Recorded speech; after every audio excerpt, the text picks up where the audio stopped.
Hey guys, so here's going to be part 2 of the common running injury series. We did part 1 last week. So if you missed that, go back and check that out. The first couple of minutes I went over just general running injuries and how they tend to pop up with an imbalance of tolerance and load. So make sure you check that out. And then today we're going to go over a couple other injuries. We went through like the plantar heel pain, the Achilles tendinopathies last week. So we're going to, and bone injuries. And so we're going to target a couple different ones today. Before we get started, I did want to go ahead and touch on this. I was debating whether I would, but I like to be transparent. I want to share also just my personal experiences with what I'm going through. So it has like 4 days ago, my right like heel arch felt a little tighter. I did, very mindful that I don't want to get any kind of plantar heel pain. We just talked about it last week with that pain in like the medial, more the inside part of your heel. Kind of started to feel that after my long run this weekend with the bridges afterwards. Like it ached, but it wasn't real bad. It felt fine by the next day. Within 2-3 minutes it warmed, but I felt nothing during my run on Sunday. So I'm like, okay, awesome. I jumped on top of it. We're going to be all good. Probably, I think 2 mistakes I made were on Monday during my easy run. I went by the Satellite Beach Library and I was like, I'm going to run on the grass a little bit, get some soft surface in. I think that stressed that plantar fascia a little bit more, stressed my calves a little bit more, because soft surface is really good that you're not getting a lot of pounding.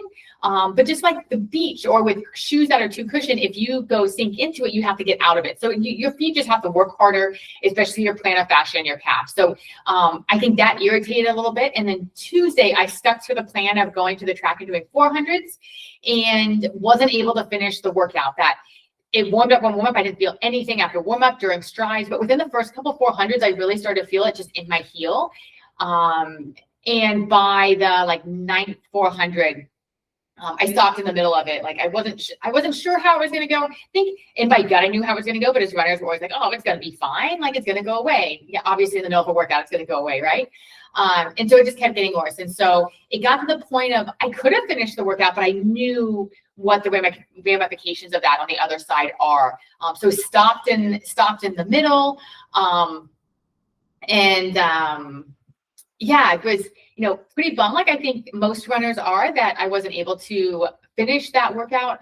But it is what it is. And if I kept going, it definitely would have inflamed it even more. So didn't run today. And I was joking this morning with even my husband that, I went and put my running shoes on like I was going to run. And I coach myself right now. I have for several years.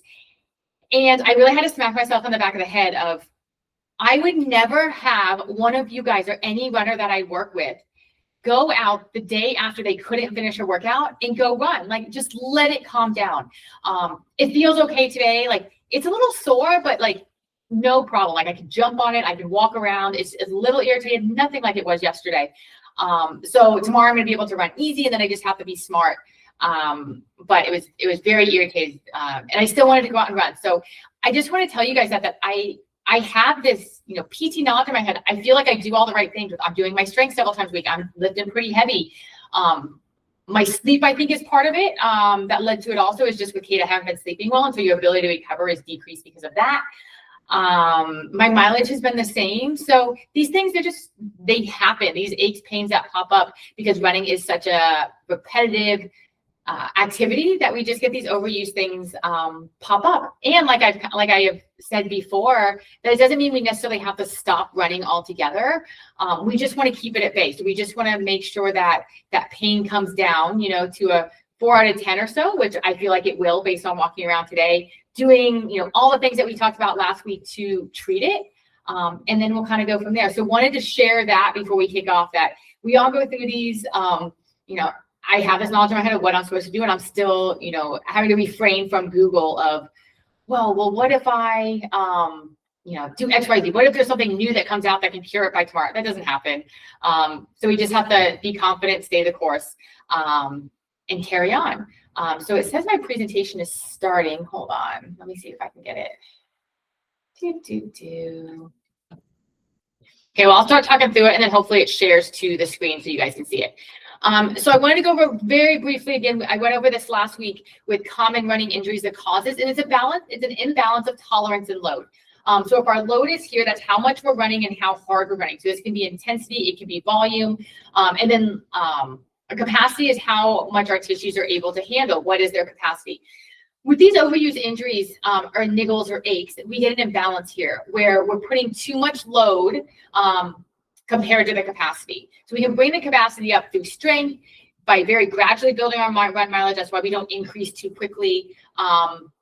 It's why we don't bring up too much intensity, things like that.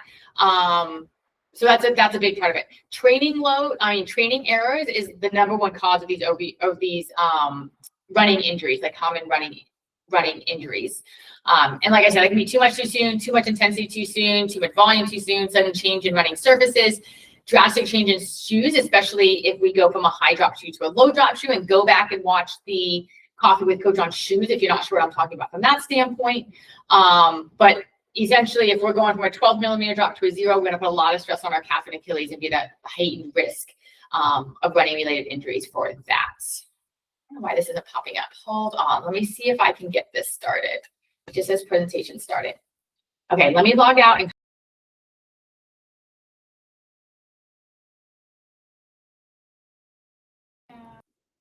okay, let's see if it'll let me do it now. There we go. Okay, so the injuries that we're going to go over today are IT band pain, runner's knee, and high hamstring tendinopathy. I see these all the time here in the office. So IT band pain, also known as IT band syndrome. I don't love the word syndrome in there. A lot of people think it's a syndrome, like I'm stuck with it. There's something wrong with me. I'm never going to get rid of it.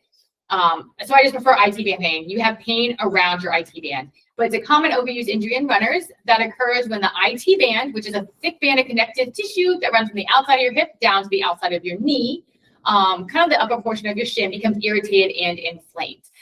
So that IT band, to show you guys, runs from up here at your hip. There's the triangle of muscles here.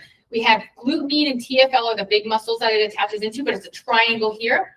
Runs all the way down the side of your leg and attaches just below your knee. So if you can see that.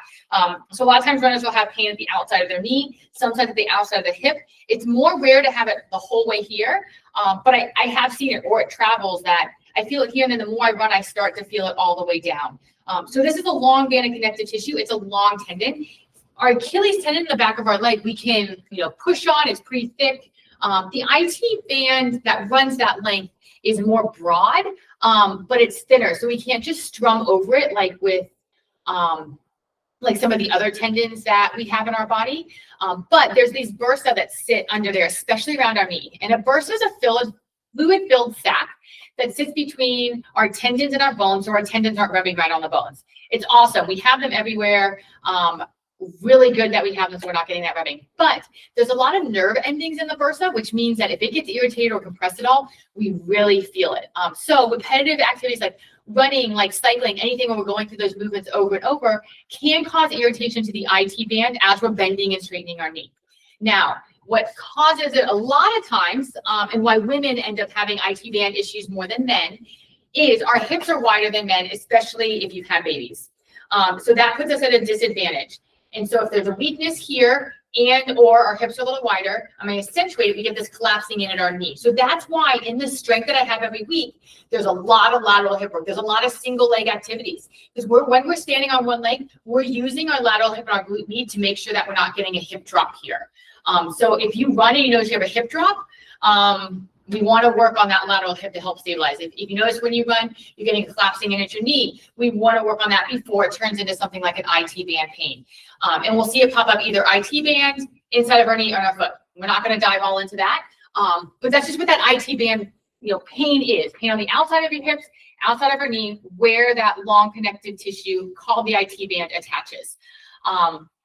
Put in here too that running on uneven or sloped surfaces can put extra strain on it. And I'm sure some of you guys have experienced this, that whether Oars and Paddles, Cocoa Village, you're running the streets in your neighborhood, depending on what the slope of that road is, can really irritate one side or the other. And since we're always running on the left side, you're always getting like that little bit of a lean. So I am a big advocate of running down the middle of the road. Now, if it's a busy street, don't run down the middle of the road. If it's not super early in the morning and there's not a lot of people, don't run down the middle of the road. Pay attention. If you have your music on so loud you can't hear anything, don't run down the middle of the road. You shouldn't have your music on that loud anyway.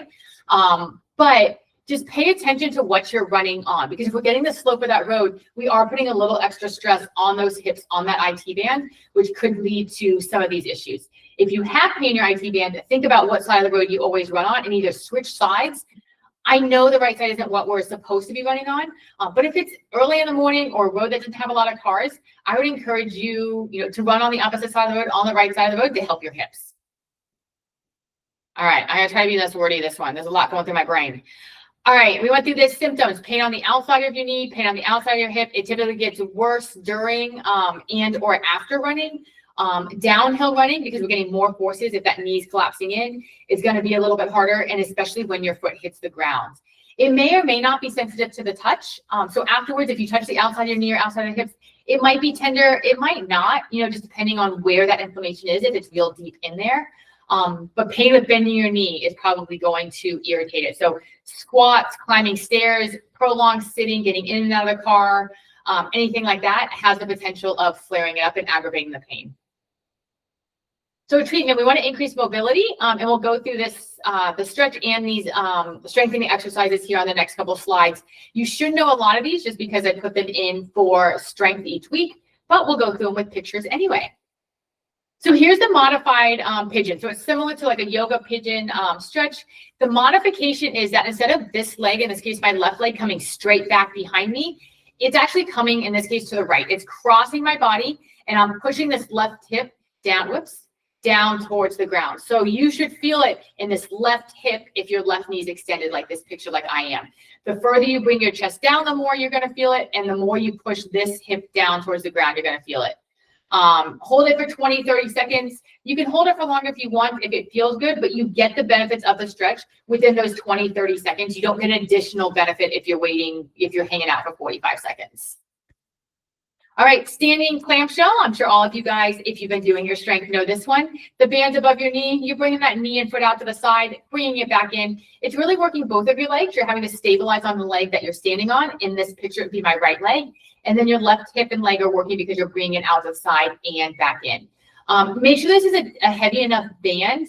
A lot of times people use a band that isn't heavy enough, or they don't do enough of these. So I have it here 15 times. I'm really looking, if your IT bands float up, if your hips float up, 20, 25 times, 3 sets of those to really target those lateral hips and make sure you have a heavy resistance band. Sideline clamshell, this is the more traditional one, but I like it. It targets the fibers of the lateral hip just a little differently than the standing clamshell does. Band still above your knees. You're laying on your side. Keep your feet together and your knees come up apart. I see a lot of people that separate their feet, so the foot wants to come out, like when we do a standing clamshell, your knee and your foot are not moving together. And I also see a lot of rotation at the hip. You're bringing your knee up, so in this case, my left knee up towards the ceiling, as high as you can, that your hips are not rotating backwards. So make sure everything else is sturdy, that hip's moving up, it's coming down. Don't rotate backwards to bring that knee up a little more. I didn't put the reps on here for some reason, but we're still looking at that 20 to 25 reps. It's a high rep activity to really target the lateral hip, just like with the standing clamshell. So here's our single leg RDL. I love this one with the kettlebell march now. Just started doing this maybe a year ago, and it really targets the lateral hip a bit more, and you get some hip flexor work. So you're standing on one leg. In this picture, I'm on my right leg. You have a kettlebell in the opposite hand. So if I'm standing on my right leg, I have the kettlebell in my left hand. You're hinging from your hips. You're focusing on keeping a straight line from your shoulders to your hips. Once you're about parallel to the ground, you're going to stand up. You're going to bring that kettlebell onto your left, just above your left knee. Make sure it's not on any of the bony structures around your knee. And you're going to drive up against that weight. Your hand, so my left hand, is just making sure the weight doesn't fall on the ground, but it's not helping to lift that weight at all. My leg is doing all the work. So my left hip flexor, which is the muscles in the front of your hip, are working against that weight. And by that leg working, it forces my right leg that I'm standing on to have to stabilize more, which means I'm using more of that glute med and those lateral hip muscles. So really, really good one. Start with lightweight if you haven't been doing these. We want to make these decently heavy. Looking to start with 8 to 10 reps, 2 to 3 rounds of it, progressing to maybe 2 to 4 rounds of 6-ish, where you could do maybe 8, but you don't really want to. So working towards getting pretty heavy with these. We have lateral resisted walk on our toes. So we got the band again. Make sure you got a heavy band again, just like with the clamshells. This time it's going to go around your shin. So anywhere between your knees and your ankles, you're walking sideways with that band around, making sure there's always some resistance in that band So big step, medium step, always some resistance in that band. It helps keep your hips firing, and also makes it so the band doesn't fall down to your ankles. Being up on your toes does a couple things. We're able to work our calf and our Achilles, which, as we know with runners, so many forces have to go through our calf and Achilles. So any chance we can hit a couple different muscle groups at the same time, that's a big win. And also by being up on our toes, it activates our lateral hips a bit more, which is a big win.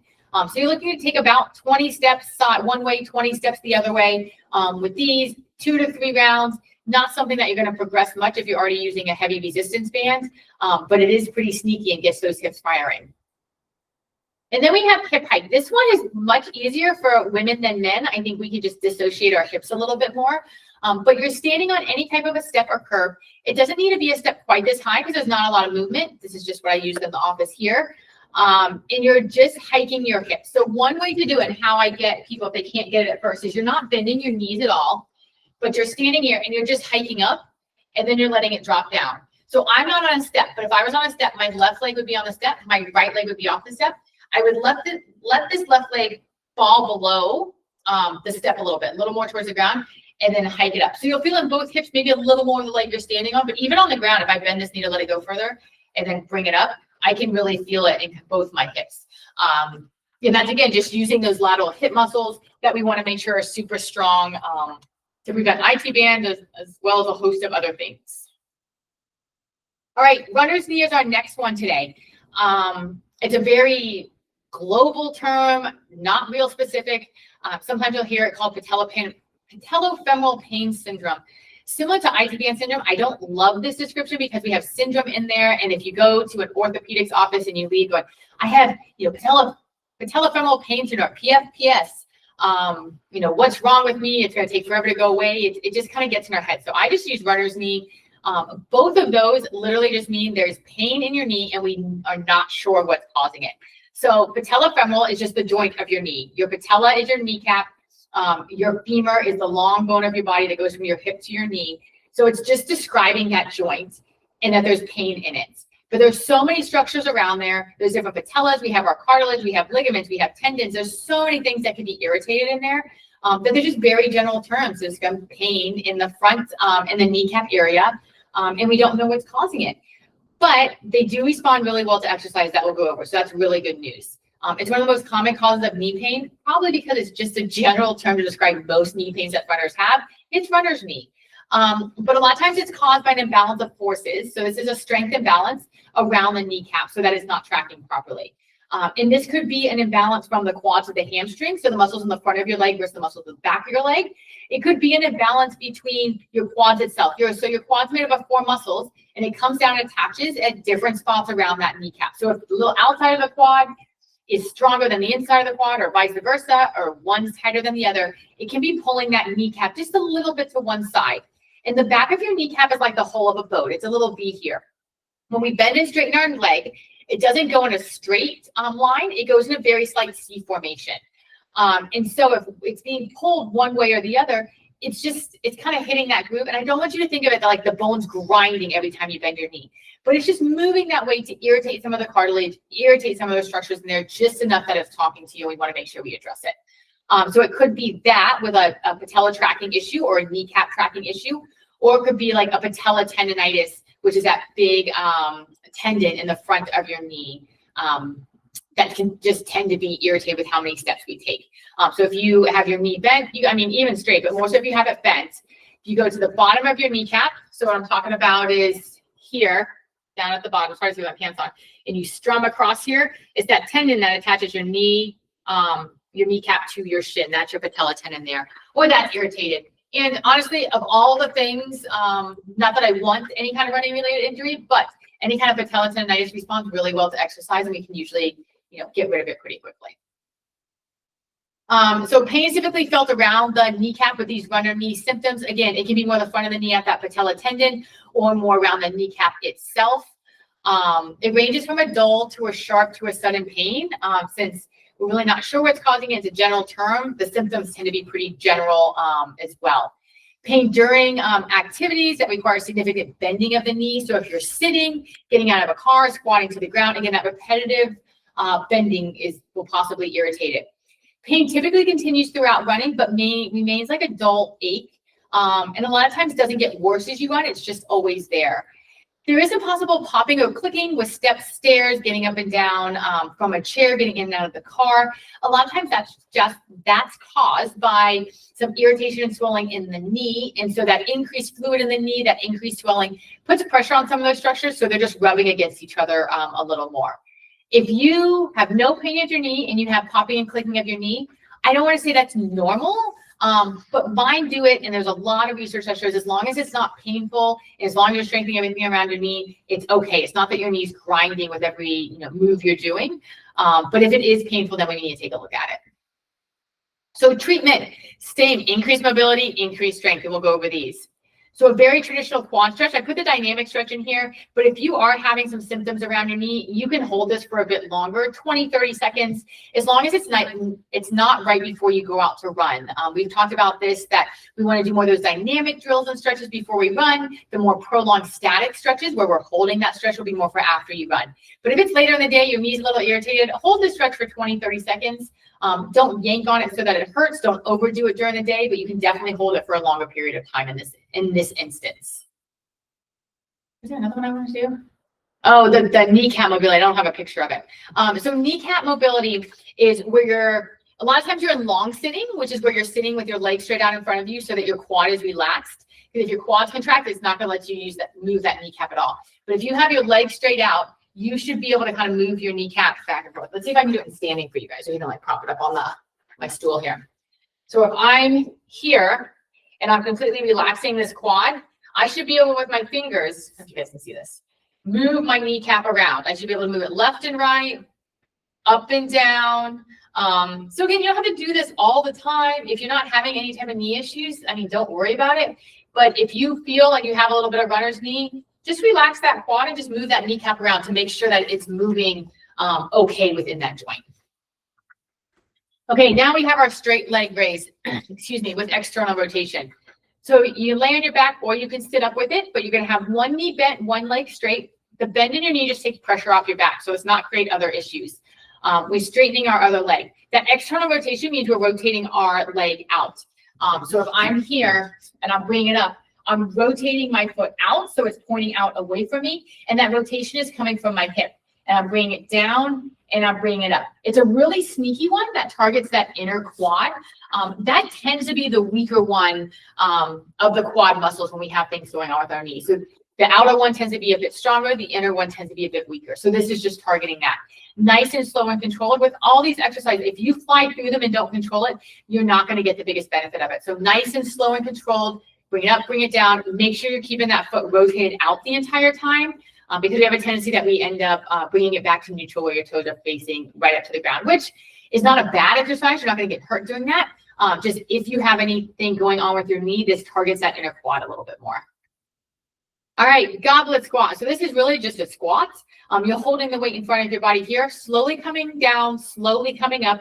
Feet are a little wider than shoulder width apart. Don't bring them too close together. And when you come down, you really want to be focusing on, a mirror is helpful for the side, focusing on your back right here. You'll get, this is, I'm keeping it pretty straight here to show you guys. But if you feel like you're kind of sticking your butt out and you get this arch at your back, that's what we're looking to not do. So when you come down, really make sure you're squeezing your glutes here the whole time you come up to get the most out of that exercise. This is something we would want to progress to being decently heavy. Start with 2 or 3 sets of 10 at a pretty light weight. And also depending on how irritated your knees are. We don't want to irritate them more with these activities, but there's a chance that you feel them while you're doing it. As long as it stays under that 4 out of 10 pain, you're fine to continue it. We want to get you stronger and address these things. So just really make sure you're squeezing your glutes on the way up. And we want to progress to doing about that 2 to 4 sets of 6. Just don't start with weight that heavy, but we do want to get to a point that we're lifting pretty heavy with these to make sure that we're strengthening everything around our knees and our hips. Single leg slant board squat. This is going to be the best exercise if you have pain in that patella tendon that I talked about at the front of your knee. So you don't have to necessarily have a slant board like I have here, but anything you can do to bring your heels up higher than your toes. This is probably closer to like a 30, 35 degree angle. I can bring it up higher. I have a 15 degree angle one in here. But by bringing that heel up above, higher than your toes, it really targets the front of your knee at that kneecap. So I put in here, you can stack a plate, a weight plate, like if you're in the gym, a 2x4, you can roll up a towel, anything that you can put your heel on where your toe is lower than it. And then as you come down into that squat, you want to really make sure that that knee stays over about your second toe. It's not collapsing in. So to use those lateral hip muscles, keep the knee over about the second toe. If your patella tendon is irritated, this is not going to feel great. I don't want it to be like a 7, 8 out of 10, that it's really excruciating, but it'll likely be a 3, 4 out of 10. It's not super pleasant to do. It should get better the more you do them. So if it keeps getting worse, it goes from like a 3 to a 4 to a 5 to a 6, then we need to stop and figure out how else can we do it. And there's several modifications we can do. The one that comes to mind is that you're holding it. So you're coming down a couple inches and just holding it for 30 seconds and doing maybe 3 of those. So we're not continuing to irritate it by going down and up over and over again. So just be mindful of that. But this is the best exercise if you have pain at the front of your knee at that patella tendon. You could also do this one both legs at the same time. If it's really irritated, I should add that in. You put both legs on the slam board and squat down to still go through the motions and not take it completely out if that patella tendon is really irritated. We will put elevated split squat, or a Bulgarian split squat is a version of a lunge where that front foot, in this case, my right foot is on the ground. I think it's my right foot. Left foot's up on a, in this case, a chair. It could be a box. It could be the couch. And then you're bringing this knee down towards the ground. It doesn't have to touch the ground, but you want it nice and controlled. You want this front leg to be far enough away that you're looking at about a 90-degree angle here as you come down. You don't want to be so scrunched up that you're all close in here. This is one I would start with no weight, but progress to being decently heavy as well. So start with that 8 to 10 reps, 2 to 3 rounds of it, progressing to 2 to 4 rounds of like 6 where we're getting decently heavy. Making sure you're staying upright the whole time, good posture, straight down, really driving through this front foot as you come up, keeping that knee over about your second toe. So a mirror is really, really helpful when you're doing these exercises, or setting up your phone with the camera on so you can make sure that you're doing the form correctly. Because if you're doing this and this knee is collapsing in or is wobbling all over the place, then you're not getting the most out of the exercise, and could be just continuing to do bad habits and perform them incorrectly. Forward heel tap. This is another one that's going to be really good for that patella tendon at the front of your knee. So you're standing on a box like you can see here, and I'm tapping this front knee down. I'm not stepping off, so my weight isn't transferring to this left foot at all. I'm just tapping that knee and coming back up. So it's forcing me, in this case, my right knee. It's forcing me to bend my right knee and have it drift over your toes. There's all kinds of controversy whether your knees should go over your toes. You have knees over toe guy who said you should do it all the time. For a while, we used to be taught that it should never happen. I think there's a time and a place for it. If we're not lifting really heavy, I think there is a time to get your knees over your toes, and it targets that patella tendon. I don't think we need to go as extreme as like knees over toe guy. We do it with everything and like bring it really far forward. But it's okay if this knee tracks, in front of your toes, as long as it's staying about in line with that second toe. What I don't want is this left knee collapsing in, right knee collapsing in towards the left one here. So we want to make sure that it's tracking straight, but it can move forward, if that makes sense. I'd rather do less reps of these and control it than go nuts with it. You could add a little bit of weight to it. I wouldn't add a ton of weight to it. So starting with that, 10 reps, 2 to 3 rounds, maybe progressing to 3 rounds of 8, adding a little bit of weight. But I don't think you have to go nuts from a weight standpoint to make this more difficult. All right, last one for today. We have high hamstring pain. This one just tends to be annoyingly stubborn, unfortunately. So high hamstring tendinopathy is common among distance runners and sprinters due to the hamstring's job of slowing down the leg as it moves in front of you to prepare for foot strikes. So a lot of people think it's when we're pulling our leg back. And yes, that's when our hamstring's shortening, and that's the job that it does. But most hamstring strains or irritation of the hamstring happens when that hamstring is lengthening out in the front of our stride because we're having to control our lower leg moving forward. So a hamstring is a group of 3 muscles that run down the back of your thigh from your hip to just below your knee. Here's a list of them: the biceps femoris, the semitendinosus, and the semimembranosus.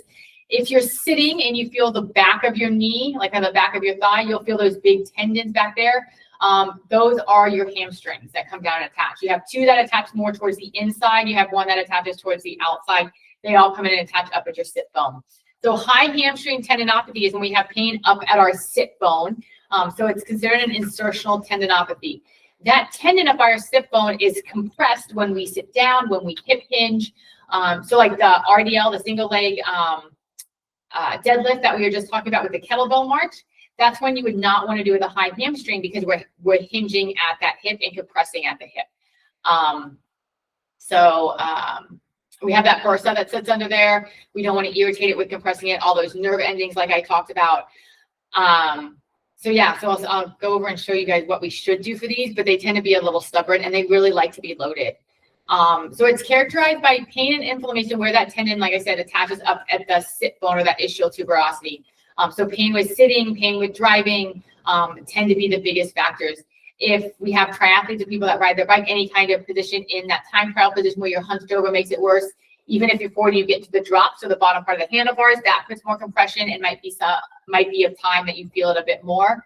And it typically has a gradual onset because of these repetitive exercises and activities, like running and biking. It's not typically something that you feel, oh my gosh, it's here, it's never going to go away, or anything traumatic like that. It's over time where it might start to feel tight at first, it lingers after a run or bike, and then it just continues to get worse over time.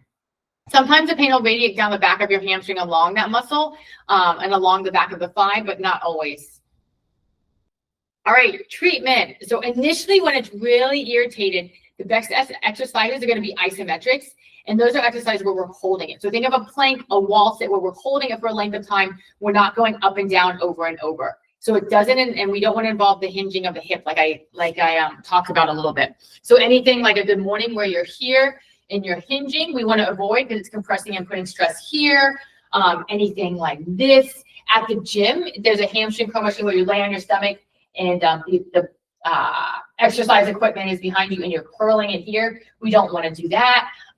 So anything where you're hinging at that hip. Of course, during the day, you don't have to be obsessed with, I'm not going to hinge to pick things up, but just be mindful to not do a lot of that repetitive hinging because it just irritates where that tendon attaches up at the back of the hip.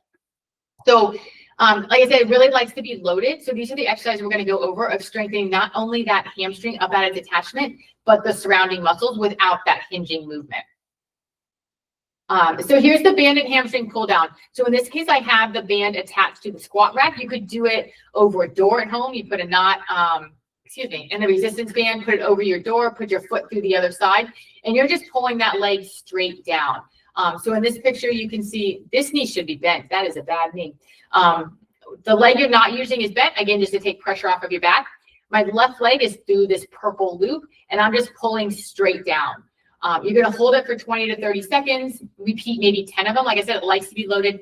Unfortunately, these are pretty boring exercises, but they're very effective. So I encourage you guys to do with them if you're having any type of this high hamstring tendinopathy, or save it away in case it ever happens to you or a friend. But just that pull down, we're not getting that hip hinging motion. We're not hinging forward, and we're holding it. So there's less chance of us irritating that tendon. Then we have hamstring bridge. So very similar. We're going to do one side. We're going to hold for 10 seconds. We're going to do the other side. We're going to hold for 10 seconds. So we're marching back and forth, just very slow. The harder you push your heel into the ground, the harder this exercise is going to be. It looks very similar to a bridge if you guys have just done glute bridges. But the more we straighten this leg, the more we bring hamstring into the picture. So if you do it with about this amount of bend in your knee, and you really feel in your hamstring, it's either cramping up or it's really painful, try bringing this foot back towards you a little bit. It brings glutes into the picture a little more. But again, we don't want to set off our hamstring. So if it can tolerate it, move it out as far as you can. If it starts to get irritated, move it back in. You're looking at about 10 on each side, hold for 10 seconds. Really help strengthen that hamstring without irritating it. Resisted elevated bridge march. So this would be a progression from the last one. We're now bringing our feet up onto a box. You could start without the band here and just do the march like you would do it on the ground, but up on the box is going to make it a little bit harder. And then we can add this band in here, which is, again, working our hip flexors a bit more and straightening our leg a bit more. So another really great one. We're not going to add a ton of resistance to this one like some of the other ones we talked about, but you're going to hold for 10 seconds, do about 10 of these on each side, trying to squeeze your glutes together, really use that hamstring as this foot's up on the box. Single leg bridge. So now we are looking at more of a glute bridge. So since my knee is bent a bit more, my foot's closer to my hips, we're bringing glutes into the picture more than hamstring. This is just a really good one to wake the glutes up to make sure the glutes are doing their job. Sometimes with these high hamstring tendinopathies, The hamstring is just doing more work than it's made to do. It's not as big of a muscle as the glutes, and its job isn't to do what the glutes do. So we want to make sure that our glutes are still firing, that they're doing their job and not making hamstring do all the work. So just another great one that's not targeting the hamstring directly. Indirectly it is, because the hamstring's not going to do, it's doing something during this exercise still. It's not just laying there doing nothing. But we want to strengthen everything around your hips as well.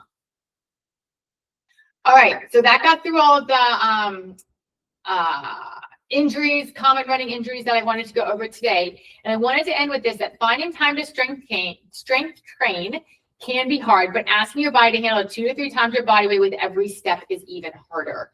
And I mean, I don't want to say it's job security, but when runners don't do strength, they end up in my office, unfortunately. It's only a matter of time. That running's so repetitive. There's so many forces going through our lower body, especially here where we don't have a lot of soft surface. We're going forward all the time. It's just so repetitive that some of the muscles get stronger, some get weaker, we get imbalances. So please, please, please, this is me harping on you guys to do your strength again. And now you also have all these resources from last week and this week that if something pops up, go back and look at, oh, this is not feeling quite right. Before it turns into anything that takes you to the doctor's office, try some of these exercises. Of course, if it's during camp, reach out, let me know. I'll get you some exercise I think you should be doing. But that's all I got for you guys today. I'll stay on for about another 2-3 minutes if anybody has any questions about this or camp in general. Otherwise, thanks for joining me, guys. I'll see you guys this weekend. I won't see you guys this weekend. I'll be in Mississippi. I'll see you guys Tuesday.